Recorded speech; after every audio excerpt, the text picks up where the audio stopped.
ನಮ್ಮನೆ ಯುವರಾಣಿ ಹೇ ನಮ್ಮನೆ ಯುವರಾಣಿ. ಏನೇ ಯೋಚನೆ ಮಾಡ್ತಿದ್ಯಾ? ಇನ್ಮೇಲೆ ಬೆಲ್ಟ್ ನ ತೆಗಿಬಾರ್ದು, ಅರ್ಥ ಆಯ್ತಾ? ಹೂ ಅಂತನಾದ್ರೂ ಹೇಳೆ. ಬಾ, ಅದ್ಯಾವ ಜನ್ಮದಲ್ಲಿ ನೀನ್ ಅತ್ತೆ ಆಗಿದ್ಯೋ. ಎಲ್ರಿಗೂ ನನ್ನ ಬೈಯೋವರೆಗೂ ಸಮಾಧಾನನೇ ಆಗಲ್ಲ.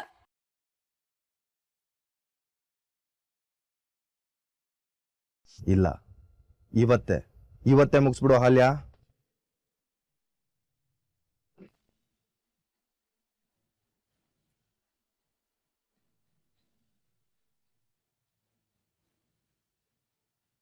ನಾಳೆವರೆಗೂ ಮುಂದೂಡ್ಬೇಡ, ನನ್ನ ಮಾತು ಕೇಳಮ್ಮ.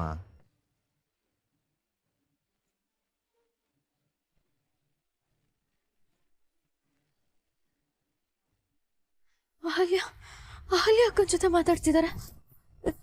ಏನನ್ ಮುಗಿಸ್ಬೇಕು ಅಂತ ಹೇಳ್ತೀಯಾರ? ಯಾರನ್ನ ಮುಗಿಸ್ಬೇಕು ಅಂತ ಹೇಳ್ತೀಯಾರ? ಅಲ್ಲ, ಒಂದೇ ಮನೆ ಒಳಗೆ ಇದ್ಕೊಂಡು ಫೋನಲ್ಲಿ ಮಾತಾಡ್ತಿದಾರ ಅಂದ್ರೆ ಏನೋ ಮನೆ ಹಾಳು ಕೆಲಸ ಮಾಡೋದಕ್ಕೆ ಪ್ಲಾನ್ ಮಾಡ್ತಿದಾರೆ ಅಂತ ಅರ್ಥ.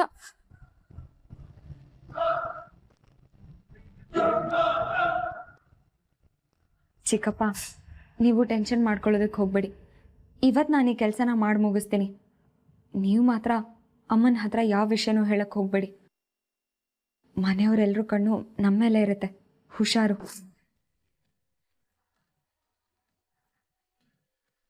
ಯಾವುದೇ ಕಾರಣಕ್ಕೂ ಅಮ್ಮನ ಹತ್ರ ಮಾತ್ರ ಈ ವಿಷಯನ ಹೇಳಕ್ಕೆ ಹೋಗ್ಬೇಡಿ. ನಾನು ಈ ಕೆಲಸ ಮಾಡಿ ಮುಗಿಸ್ತೀನಿ.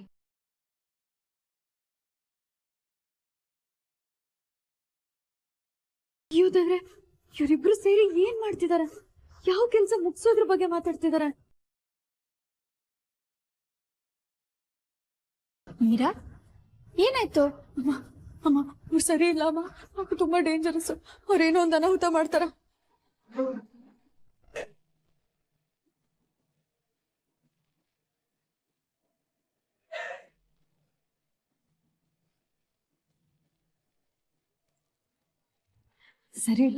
ಸರಿ ಇಲ್ಲಮ್ಮ ಇವರು.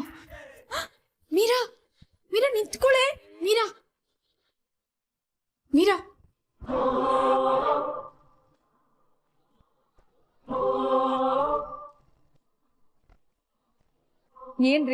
ಏನ್ರಿ ಮಾಡ್ತಿದ್ದೀರಾ ನೀವು? ಏನ್ ಮಾಡ್ಬೇಕು ಅನ್ಕೊಂಡಿದ್ದೀರಾ? ಏನಾಯ್ತು ಪುಟ್ಟ? ಮೀರಾ, ಅಮ್ಮ ಇವರು ನಾವ್ ಅನ್ಕೊಂಡಾಗ ಇಲ್ಲ ಕಣಮ್ಮ. ಇವ್ರು ಯಾವ್ದೋ ಕೆಟ್ಟ ಉದ್ದೇಶ ಇಟ್ಕೊಂಡು ಈ ಮನೆಗ್ ಬಂದಿದ್ದಾರೆ. ಮೀರಾ, ಮುಚ್ಚೆ ಬಾಯಿ. ಏನೇ ಮಾತಾಡ್ತಿದ್ಯಾ? ಅಲ್ಲೇಮ್ಮ, ನೀವೇನು ಬೇಜಾರು ಮಾಡ್ಕೋಬೇಡಿ. ಇವಳಿಗೆ ತಲೆ ಕೆಟ್ಟಿದೆ. ಅಯ್ಯೋ ಅಮ್ಮ, ತಲೆ ಕೆಟ್ಟಿರೋದು ನನ್ಗಲ್ಲ, ನಿನ್ಗೆ. ಇವ್ರು ಏನು ಅನ್ನೋದು ನಿಮ್ ಕಣ್ಣಿಗೆ ಕಾಣಿಸ್ತಿಲ್ಲ. ಅಂಥದ್ದೇನಾಯ್ತು ಪುಟ್ಟ? ಯಾಕೆ ಹೀಗೆ ಆವೇಶ ಪಡ್ತಿದ್ಯಾ? ಯಾರ ಜೊತೆ ಫೋನಲ್ಲಿ ಮಾತಾಡ್ತಿದ್ರಿ? ಯಾರ ಜೊತೆ ಫೋನಲ್ಲಿ ಮಾತಾಡ್ತಿದ್ರಿ? ಚಿಕ್ಕಪ್ಪನ ಜೊತೆ.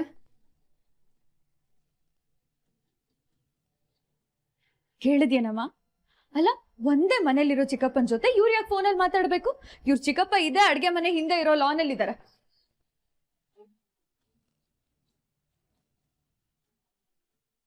ಯಾಕಮ್ಮ, ಏನ್ ವಿಷಯ?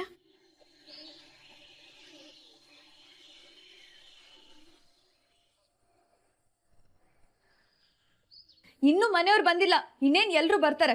ಎಲ್ರು ಮುಂದೆ ನಿಮ್ ಬಂಡವಾಳ ಬಯಲ್ ಮಾಡ್ತೀನಿ. ಮೀರಾ ಪ್ಲೀಸ್, ಸ್ವಲ್ಪ ಮೆತ್ತಗೆ ಮಾತಾಡು. ನಿಮ್ ಚಿಕ್ಕಪ್ಪ ಮನೆಯಲ್ಲಿದ್ರು ಫೋನಲ್ಲಿ ಯಾಕಮ್ಮ ಮಾತಾಡ್ತಾ ಇದ್ದೆ?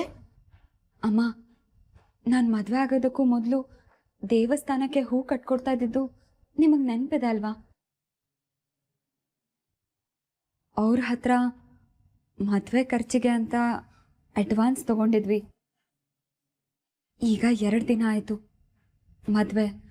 ಮನೆ ತುಂಬಿಸ್ಕೊಳ್ಳೋ ಶಾಸ್ತ್ರದ ಓಡಾಟದಲ್ಲಿ ಅವ್ರಿಗೆ ಮಾಲೆ ಮಾಡಿಕೊಡೋದಕ್ಕೆ ಆಗಲಿಲ್ಲ. ಅವ್ರಿಗೆ ಹಣನ ವಾಪಸ್ ಕೊಡಬೇಕಿತ್ತು. ಚಿಕ್ಕಪ್ಪನ ಹತ್ರ ಕೇಳಿದ್ರಂತೆ. ಅದಕ್ಕೆ ಚಿಕ್ಕಪ್ಪ ಅವ್ರ ಹತ್ರ ಮಾತಾಡಿ ಈ ಕೆಲಸನ ಇವತ್ತೇ ಮುಗಿಸು ಅಂತ ಹೇಳಿದ್ರು.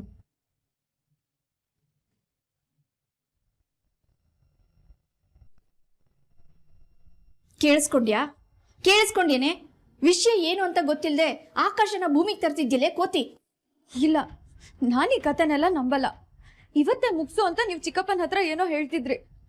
ಈ ಮನೆ ತುಂಬಾ ಜನ ಇದ್ದಾರೆ, ಯಾರಿಗೂ ಅನುಮಾನ ಬರಬಾರ್ದು ಅಂತಾನೂ ಹೇಳ್ತಿದ್ರಿ. ಇದರ ಅರ್ಥ ಏನು?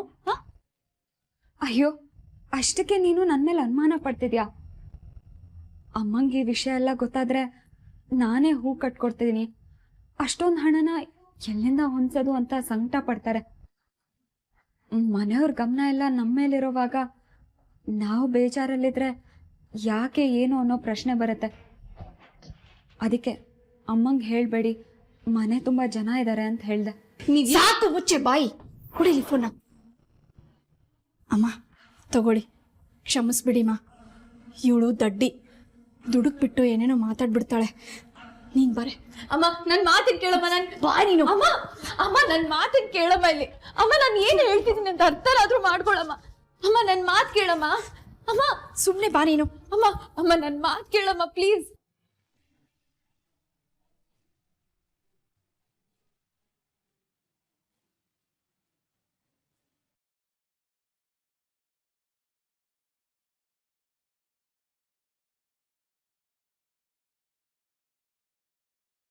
ಅಹಲ್ಯ, ನೀವೇನ್ ಮಾಡ್ತಿದ್ದೀರಾ ಇಲ್ಲಿ?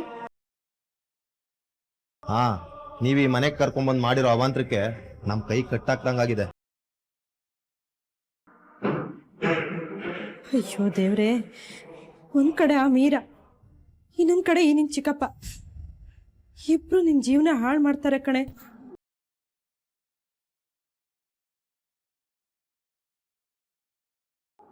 ಅಮ್ಮ, ಗೊತ್ತಿಲ್ಲದೆ ಏನೇನೋ ಮಾತಾಡ್ಬೇಡ.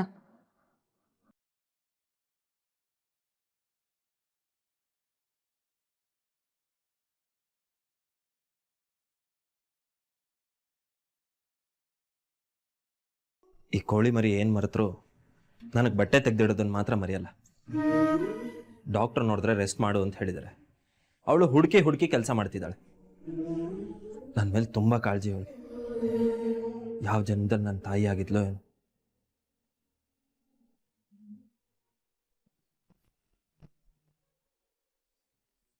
ಇದೇನಿದು ಚೀಟಿ? ಮೀರಾ ಹೀಗೆಲ್ಲ ಚೀಟಿ ಇಡಲ್ವಲ್ಲ?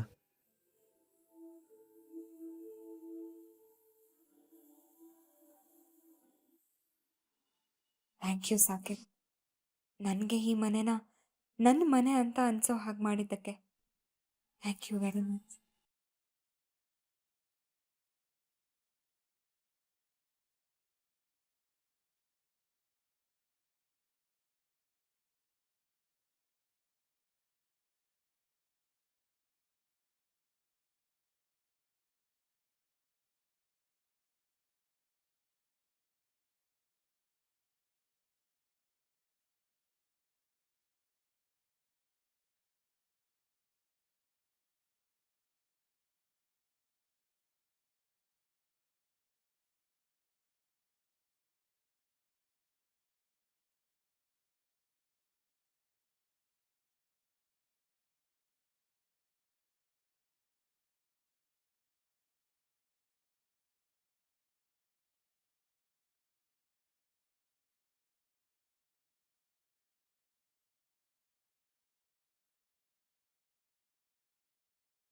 ವಾವ್, ನೇರವಾಗಿ ಮಾತಾಡೋದಕ್ಕಿಂತ ಈ ರೀತಿ ಚೀಟಿಲಿ ಮಾತಾಡೋದೇ ಕ್ಯೂರಿಯಸ್ ಆಗಿದೆ.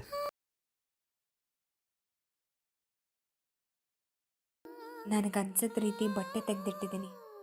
ನಿಮಗೆ ಇಷ್ಟ ಆಗುತ್ತೆ ಅಂತ ಅಂದ್ಕೊಂಡಿದ್ದೀನಿ.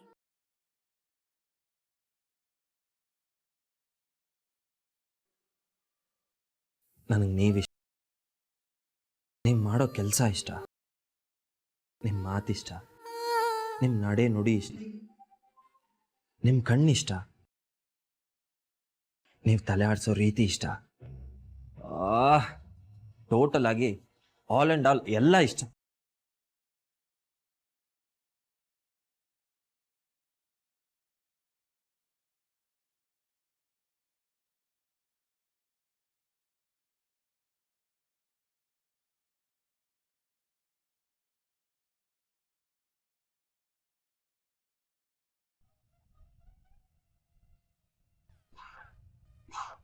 ಇನ್ನು ಏನೇನು ಇಷ್ಟ ಆಗುತ್ತೆ ಅಣ್ಣ? ಅನಿ, ಆಫೀಸಿಂದ ಯಾವುದಾದ್ರೂ ಕಾಲ್ ಬಂದಿತ್ತಾ? ಆಫೀಸ್ ವಿಷಯ ಆಮೇಲೆ ಮಾತಾಡೋಣಂತೆ. ಅದೇನು ಚೀಟಿ ಕೊಡಿಲಿ? ಏನಿಲ್ಲ ಏನಿಲ್ಲ ಕಣೋ. ಏನೂ ಇಲ್ಲ ಅಂತಂದರೆ ಅದನ್ನ ಯಾಕೆ ಬಚ್ಚಿಟ್ಕೋತೀಯ? ಕೊಡಿಲಿ. ಅನಿ, ಮೀರಾ ಎಲ್ಲೂ ಕಾಣಿಸ್ತಿಲ್ಲ. ಎಲ್ಲಿದ್ದಾಳೆ ಅಂತ ಹೋಗಿ ನೋಡೋ ಪ್ಲೀಸ್ ಪ್ಲೀಸ್. ಅವಳಾಗಲೇ ರಂಗೋಲಿನ ನೋಡಿ ಮುಖ ಒದಿಸ್ಕೊಂಡು ರೂಮ್ಗೆ ಹೋಗಾಯ್ತು. ನೀನು ಡವ್ ಮಾಡಿಬಿಡೋಣ. ಚೀಟಿ ಕೊಡು. ಕೊಡೋಣ. ಅನಿ ಅನಿ ಅನಿ ನೋಡು ನೋಡು, ಪ್ಲೀಸ್ ಪ್ಲೀಸ್ ಟವಲ್ ಉದ್ರೋಗುತ್ತೆ. ಬೇಡ ಕಣೋ, ಬೇಡ. ಟವಲ್ ಉದ್ರೋಗುತ್ತಾ? ಅನಿ ಕೊಡು. ಕೊಡಲ್ಲ. ಕೊಡಲ್ವಾ? ಕೊಡ್ಲಿಲ್ಲ ಅಂದ್ರೆ ಆಯ್ತು ಆಯ್ತು ಆಯ್ತು ಆಯ್ತು ಕೊಡ್ತೀನಿ ಕೊಡ್ತೀನಿ. ಕೊಡು ಕೊಡು ಕೊಡು. ಹಾಗೆ ಬಾ ದಾರಿಗೆ.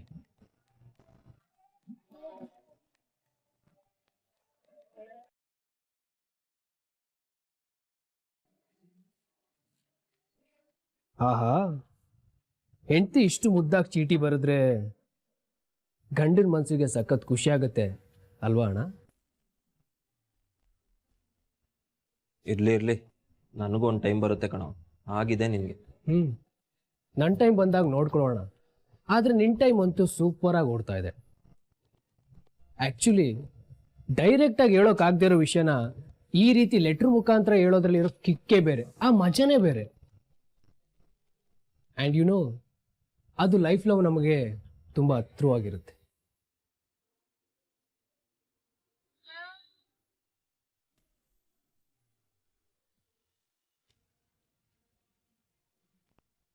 ಅಮ್ಮ, ನಾವ್ ಅನ್ಕೊಂಡ್ ಹಾಗಿಲ್ಲ ಕಣಮ್ಮ. ಅವರು ಎಲ್ಲೋ ಏನೋ ತೊಂದರೆ ಆಗಿದೆ, ಆದ್ರೆ ಅದೇನು ಅಂತ ಸರಿಯಾಗಿ ನಮಗ್ ಅರ್ಥ ಆಗ್ತಿಲ್ಲ.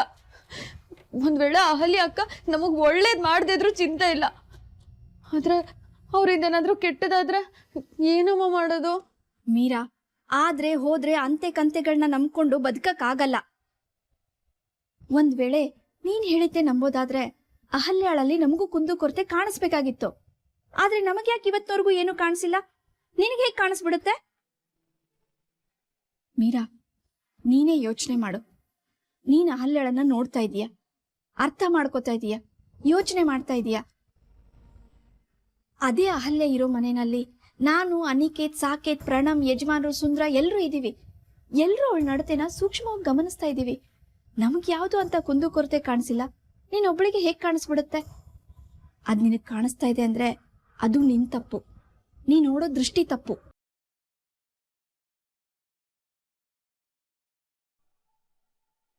ಒಂದು ಮಾತು ಹೇಳ್ತೀನಿ ಮೀರಾ, ನೀನು ಈ ಮನೆ ಮಗಳು ಅಂತ ಯಜಮಾನ್ರು, ಸಾಕೇತ್, ಅನಿಕೇತ್ ಅವರೆಲ್ಲ ನಿನ್ನ ತಲೆ ಮೇಲೆ ಕೂರ್ಸ್ಕೊಂಡಿರ್ಬೋದು.